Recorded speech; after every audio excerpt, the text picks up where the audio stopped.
پاکستان کی سیاست کو ایک اعزاز حاصل ہے کہ 75 سالوں میں ملک کا ایک بھی پرائم منسٹر اپنی 5 سالہ مدت پوری نہیں کر سکا، مگر عمران خان نے بطور وزیر اعظم ایک نئی تاریخ رقم کی، اور وہ تھی پہلی بار کسی پرائم منسٹر کا نو کانفیڈنس ووٹ کے ذریعے نکالا جانا۔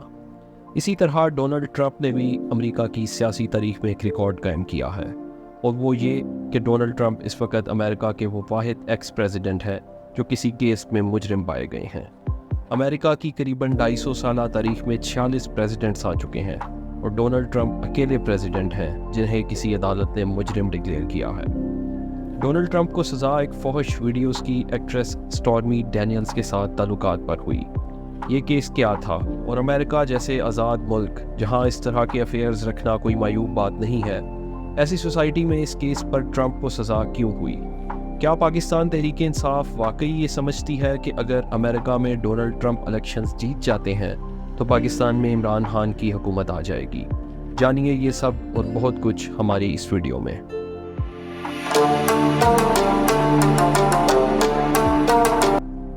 سٹارمی ڈینیلز جو کہ فحش ویڈیوز میں کام کرنے والی ایک ایکٹریس ہیں، انہوں نے کورٹ میں بیان دیتے ہوئے بتایا کہ جولائی 2006 میں ایک گولف ٹورنامنٹ کے دوران ان کی ڈونلڈ ٹرمپ سے ملاقات ہوئی۔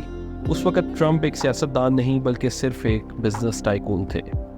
اپنے بیان میں وہ کہتی ہیں کہ اس ملاقات کے بعد وہ ڈونلڈ ٹرمپ کے ساتھ ڈنر پہ جاتی ہیں، اور اس ڈنر کے بعد ان کے اور ٹرمپ کے درمیان کچھ جسمانی تعلقات قائم ہوئے۔ ویورز، 2006 میں ہونے والا یہ واقعہ ماضی کا حصہ بن گیا، مگر وہ کہتے ہیں نا کہ دنیا گول ہے اور بعض اوقات ماضی کی ایک چھوٹی سی غلطی انسان کے آگے آ جاتی ہے۔ ڈونلڈ ٹرمپ کے ساتھ بھی کچھ ایسا ہی ہوا۔ 2015 میں وہ سیاست میں آ گئے اور 2016 میں ہونے والے امریکی الیکشنز میں ریپبلکن پارٹی کی طرف سے پریزیڈنٹ کے کینڈیڈیٹ بھی بن گئے۔ اسی دوران سٹارمی ڈینیلز نے یہ فیصلہ کیا کہ چونکہ ٹرمپ اب امریکی صدر کی سیٹ کے امیدوار ہیں تو عوام کو ان کے اس تعلق کے بارے میں پتہ ہونا چاہیے، تاکہ لوگ ان چیزوں کو مد نظر رکھتے ہوئے اپنا ووٹ کاسٹ کریں۔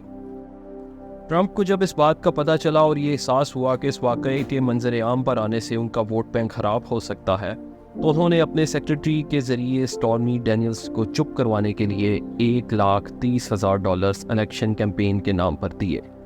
آج 2024 میں اس واقعے کو 18 سال گزر چکے ہیں، اور 18 سال کے بعد ٹرمپ کو اس چیز پر کنوکٹ کیا گیا ہے کہ انہوں نے الیکشن کیمپین کے نام پر ایک فراڈ فنڈنگ کی، جس کا مقصد ووٹرز کو سچائی سے دور رکھتے ہوئے اپنے ووٹ بینک کو بچانا تھا۔ ناظرین، پاکستان میں عمران خان اور امریکہ میں ڈونلڈ ٹرمپ کے کیسز میں کچھ چیزیں مشترکہ ہیں۔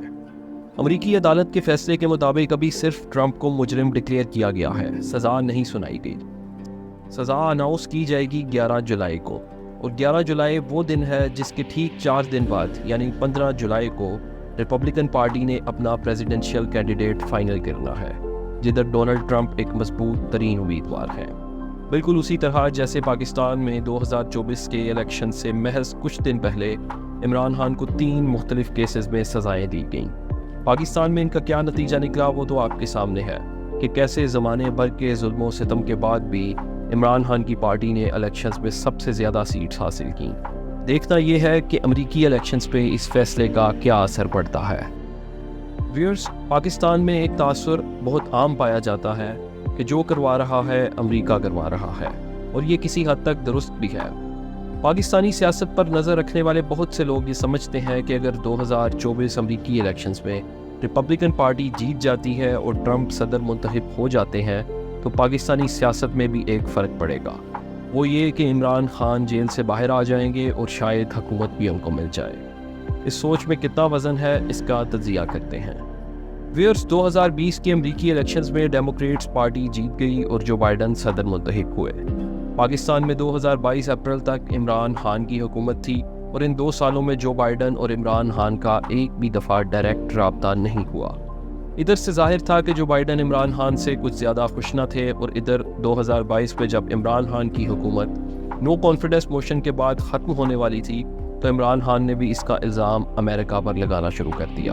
اس بات کی بحث میں جائے بغیر کہ امریکہ کا اس میں کچھ رول تھا یا نہیں، ہم فیکٹس پر رہیں گے جن سے ہمیں یہ اندازہ ضرور ہو جاتا ہے کہ دونوں ملکوں کی حکومتوں کے درمیان تعلقات کچھ اچھے نہ تھے۔ جبکہ 2020 سے پہلے جب ڈونلڈ ٹرمپ امریکی صدر تھے تو عمران خان کے ساتھ ان کے تعلقات بہت اچھے تھے۔ عمران خان جب امریکہ کے دورے پر گئے تو ادھر ان کی ڈونلڈ ٹرمپ کے ساتھ بہت خوشگوار ملاقاتیں ہوئیں۔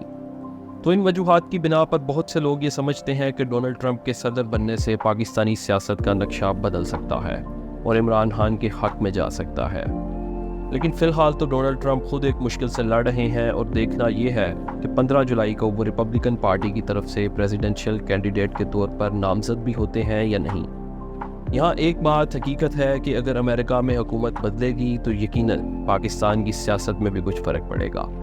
دیکھنا یہ ہے کہ وہ فرق کتنا اور کیا پڑے گا۔ امید ہے کہ آپ کو اس ویڈیو سے ڈونلڈ ٹرمپ کا کیس اور ممکنہ طور پہ ان کے حکومت میں آنے سے پاکستانی سیاست پر پڑنے والے فرق کی سمجھ آ گئی ہوگی۔ اس طرح کی مزید انفارمیٹیو ویڈیوز کے لیے ہمارا چینل ضرور سبسکرائب کریں۔